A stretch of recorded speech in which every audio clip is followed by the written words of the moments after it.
ഒരു പെൺകുട്ടിയുടെ ഒരൊറ്റ വാക്ക് 75 വയസ്സുള്ള ഒരു മനുഷ്യൻ്റെ ജീവിതം മുഴുവൻ തകർക്കപ്പെട്ടു.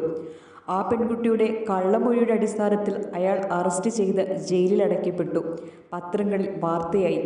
ആ മനുഷ്യൻ്റെ കുടുംബം തലയുയർത്താനാവാതെ നിന്നു. അയാൾ കുറ്റവാളിയാണെന്ന് മുദ്രകുത്തി സമൂഹവും വിധിയെഴുതി. ആ പെൺകുട്ടി കുറച്ചു മാസങ്ങൾക്ക് ശേഷം വീണ്ടും മൊഴി നൽകി. അയാൾ എന്നെ പീഡിപ്പിച്ചിട്ടില്ല, ഞാനെന്ന് പറഞ്ഞത് കള്ളമായിരുന്നുവെന്ന്. 9 മാസങ്ങൾക്ക് ശേഷം കോടതിയും നിയമവ്യവസ്ഥയും അയാളെ വെറുതെ വിട്ടു. പക്ഷേ ആരാണ് ആ നഷ്ടപ്പെട്ട ദിനങ്ങൾ, അയാളുടെ ആത്മാഭിമാനവും വിശ്വാസവും അടങ്ങിയ ജീവിതം തിരിച്ചു നൽകുന്നത്? അയാൾക്കുള്ളിൽ ഒടുവിൽ അവശേഷിച്ച അന്തസ്സും മാനവികതയും നിമിഷങ്ങൾക്കുള്ളിൽ ഇല്ലാതായി. 9 മാസം ജയിലിലാക്കപ്പെട്ട ആ മനുഷ്യൻ്റെ മുഖത്തോട്ട് നോക്കുമ്പോൾ പറഞ്ഞറിയിക്കാൻ പറ്റാത്ത ഒരു വേദന തോന്നുന്നു.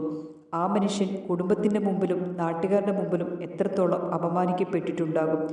ഇതുപോലെ ജെനുവിനായുള്ള പല കേസുകളും നമ്മുടെ ചുറ്റുപാടും നടക്കുന്നത് കൊണ്ട് തന്നെ ഈ വാർത്ത കേൾക്കുമ്പോൾ നമ്മളിൽ പലരും അതിനെ വിശ്വസിക്കും. ഇപ്പോൾ ആ മനുഷ്യൻ്റെ മുഖം കാണുമ്പോൾ വല്ലാത്തൊരു സങ്കടം തോന്നുന്നു. നിങ്ങൾ ഓരോ പെൺകുട്ടികളും മനസ്സിലാക്കണം, നിങ്ങളുടെ വാക്കുകൾക്ക് അത്രമേൽ ശക്തിയുണ്ടെന്ന്. നിങ്ങൾ പറയുന്നത് ശരിയാണെന്ന് സമൂഹം വിശ്വസിക്കും. കാരണം നിങ്ങൾ സ്ത്രീകളാണ്. നിങ്ങളുടെ പവിത്രത മറ്റുള്ള കാര്യസാധ്യതയ്ക്ക് വേണ്ടി നേടാനുള്ളതല്ല എന്ന ഒരു കാര്യം നിങ്ങൾ മനസ്സിലാക്കണം. നിങ്ങൾ സത്യം പറഞ്ഞു നീതിക്കായി പോരാടണം. പക്ഷേ കള്ളം പറഞ്ഞ് ഒരാളെ നശിപ്പിക്കരുത്. പലപ്പോഴും പെൺകുട്ടികൾ നീതിക്കായി പോരാടുമ്പോൾ അവരെ ഈ സമൂഹം അവിശ്വസിക്കുന്നതും നിങ്ങളെപ്പോലെയുള്ളവരുടെ ഇത്തരം രീതികൾ കൊണ്ടായിരിക്കാം. കള്ളമൊഴി പറയുന്ന ഓരോരുത്തരും മനസ്സിലാക്കണം, അതൊരു പാപം മാത്രമല്ല, അതൊരു കുറ്റമാണ്. അതിലൂടെ നിങ്ങൾ ഒരാളെ മാത്രമല്ല നശിപ്പിക്കുന്നത്, സമൂഹം തന്നെ നശിക്കുകയാണ്. നിങ്ങളുടെ ഒരു കള്ളവാക്ക് ഒരാളുടെ ജീവിതം മുഴുവൻ തകർക്കും. അതിനാൽ സത്യം പറയുക, നീതി തേടുക. കള്ളം പറഞ്ഞ് മറ്റുള്ളവരുടെ ജീവിതം കളിയാക്കരുത്. വ്യാജ പരാതികൾ സത്യമായുള്ള വിഷയങ്ങളെയും നീതിയെയും ദുർബലമാക്കുന്നു. പെൺകുട്ടികൾ സംരക്ഷിക്കപ്പെടേണ്ടതുണ്ട്.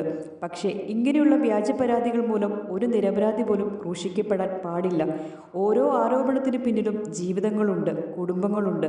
നീതിയേക്കാൾ മുമ്പിൽ വിധി പറയുന്ന ഒരു സമൂഹം നമ്മുടെ മുമ്പിലുണ്ട്. ഒരു തെറ്റായ മൊഴിയാൽ ഒരാൾ തല താഴ്ത്തരുത്. ചിന്തിക്കുക, തിരിച്ചറിയുക, പരിഗണിക്കുക.